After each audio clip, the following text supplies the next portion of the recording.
Hello students, I am Manus Das, PGT Physics, Centurion Public School, Balangir. Welcome to online classes.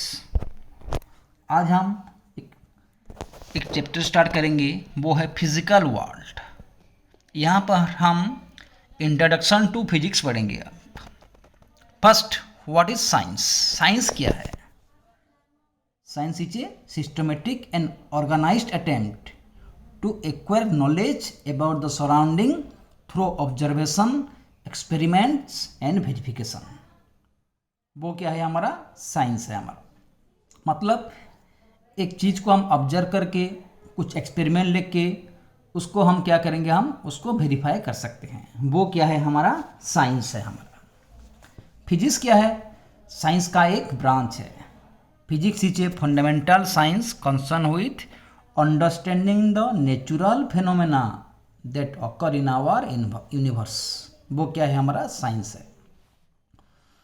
मतलब क्या है? हम universe का nature, natural phenomena, ये जो सब पढ़ेंगे वो क्या है? हमारा फिजिक्स। ओके, ठीक है। तो देखो, फिजिक्स का डिफरेंट ब्रांच है। एक है देखो मैकेनिक्स। मैकेनिक्स में क्या पढ़ेंगे हम? Motion and it's cause of motion. ये क्या है? हमारा मैकेनिक्स। मतलब एक बॉडी कितना स्पीड में जा रहा है, उसका एक्सेलरेशन कितना है, ये सब हम मैकेनिक्स चैप्टर में डिस्कस करेंगे। उसका मोशन और उसका कॉज ऑफ मोशन। नेक्स्ट है हमारा थर्मोडायनेमिक्स। थर्मोडायनेमिक्स क्या है? यहाँ पर हम बॉडी का हीट, टेम्परेचर, ये सब बाबत में पढ़ेंगे। वो क्या है? हमारा थर्मोडायनामिक्स। मतलब it deals with A macroscopic system in equilibrium and is concern with the changes in internal energy, temperature of the system through external work and heat.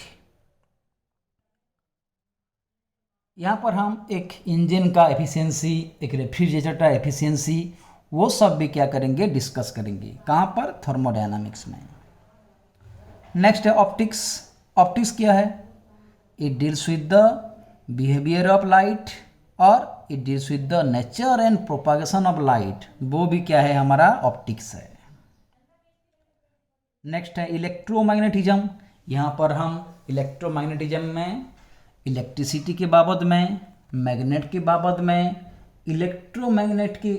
Magnetic waves की बाबत में भी पढ़ेंगे हम। Charge, current, formation of magnetic field क्यों formation हुआ, ये सब हम इलेक्ट्रोमैग्नेटिज्म चैप्टर में डिस्कस करेंगे। ओके, नेक्स्ट आएगा हमारा एक मॉडर्न फिजिक्स। इसमें आएगा न्यूक्लियर एंड एटॉमिक। न्यूक्लियर ये ब्रांच में पढ़ेंगे हम structure of nucleus, energy associated with nuclear changes, binding energy, ये सब बाबत में हम न्यूक्लियर फिजिक्स में पढ़ेंगे। और एटॉमिक फिजिक्स में structure of atom, energy associated with atomic charges, ये सब हम एटॉमिक फिजिक्स में पढ़ेंगे। ये दोनों क्या है? हमारा मॉडर्न फिजिक्स है। नेक्स्ट है वाइब्रेशन एंड वेव्स। यहाँ पर हम एक पार्टिकल का मोशन, पीरियडिक मोशन है कि ए पीरियडिक मोशन है, ठीक है, वेव्स जो जा रहा है, साइन वेव, ये सब बाबत में डिस्कस करेंगे। कहाँ पर? वाइब्रेशन और वेव्स में। मीन्स एक वेव कैसे प्रोपागेट हो रहा है। ये हो गया डिफरेंट ब्रांचेस ऑफ फिजिक्स। ये सब एक एक चैप्टर है हमारा क्लास 11 और 12 में। ओके, नेक्स्ट स्कोप क्या है फिजिक्स का? मतलब इसको हमारा सोसाइटी में क्या यूज आता है, इसमें हम क्या बेनिफिट लेते हैं।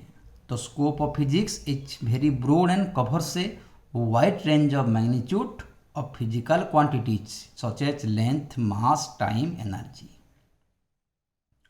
और it deals with the macroscopic world like galaxies, universe, ये सब बाबत में हम क्या करेंगे? स्टडी कर सकते हैं। और माइक्रोस्कोपिक वर्ल्ड मतलब इसमें हम इलेक्ट्रॉन, प्रोटॉन, न्यूट्रॉन, न्यूक्लियस, ये सब बाबत में हम डिस्कस कर सकते हैं और उसका एडवांटेज ले सकते हैं।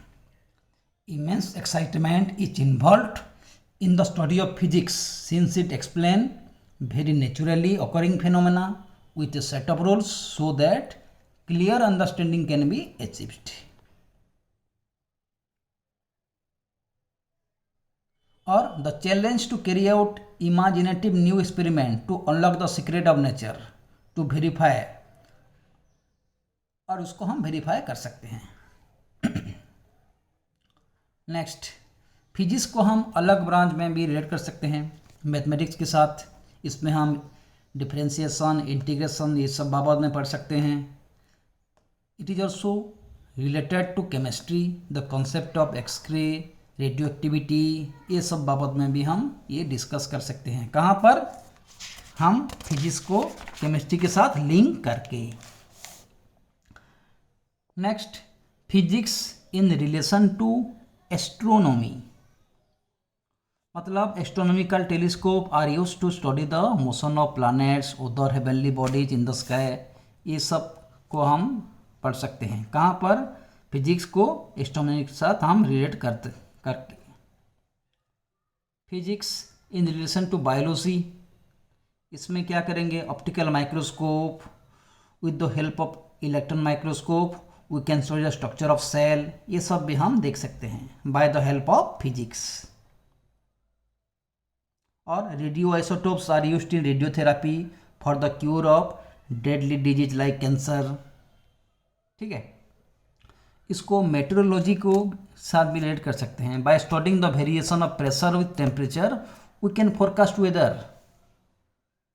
ये सब है हमारा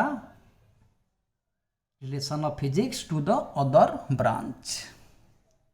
ओके, ये देखो, investigation in physics generally follow the scientific method. Suppose physics में जो प्रोसेस है उसको परफॉर्म करने के लिए कुछ स्टेप्स चाहिए. फर्स्ट क्या करेंगे? State the problem. फिर इंफॉर्मेशन गैदरिंग करेंगे रिलेटेड टू प्रॉब्लम. उसके बाद क्या करेंगे? एक हाइपोथेसिस फॉर्मेशन करेंगे, एक थ्योरी. उसके बाद क्या करेंगे? वो हाइपोथेसिस को टेस्ट करेंगे. उसके बाद उसमें जो डाटा आएगा उसको एनालाइज करेंगे. ठीक है, और उसके बाद कंक्लूजन लेंगे. सपोज हाइपोथेसिस सपोर्ट नहीं किया तो क्या करेंगे? फिर मॉडिफाई करेंगे हाइपोथेसिस को और फिर सेम प्रोसेस में जाएंगे. सपोज हाइपोथेसिस सपोर्ट हो गया तो क्या करेंगे? टेस्ट तो हाइपोथेसिस करेंगे और इसको बार बार क्या करेंगे? रिपीट करेंगे, तो हमारा रिजल्ट आएगा लास्ट को.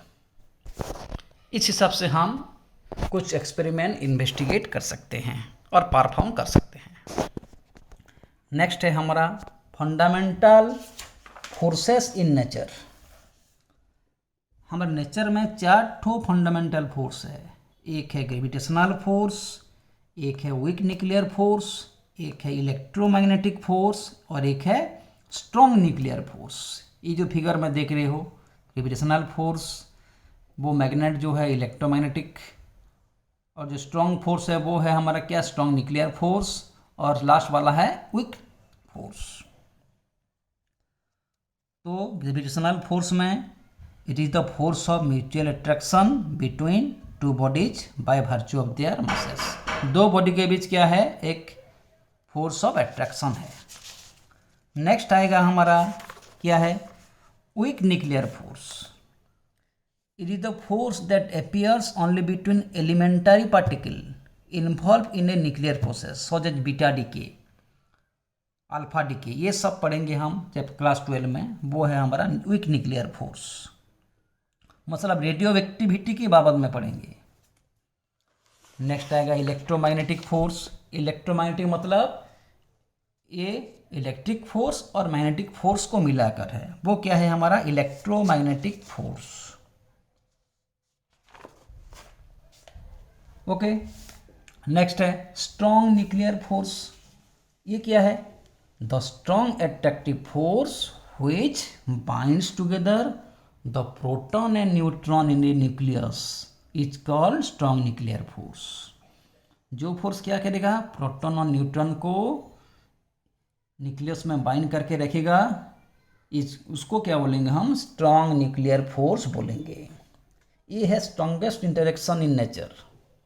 उनका स्ट्रेंथ का एक रेशियो है, देखो सबसे कम वीक है क्या, ग्रेविटेशनल, उससे ज़्यादा वीक न्यूक्लियर फोर्स, उससे ज़्यादा इलेक्ट्रोमैग्नेटिक फोर्स, और सबसे स्ट्रॉन्ग क्या है हमारा, स्ट्रॉन्ग न्यूक्लियर फोर्स, उसका 10⁻38 है। ये इसका रेशियो है। ओके स्टूडेंट्स, आज का लेक्चर इतना था। फिर नेक्स्ट क्लास नया टॉपिक स्टार्ट करेंगे। Thank you.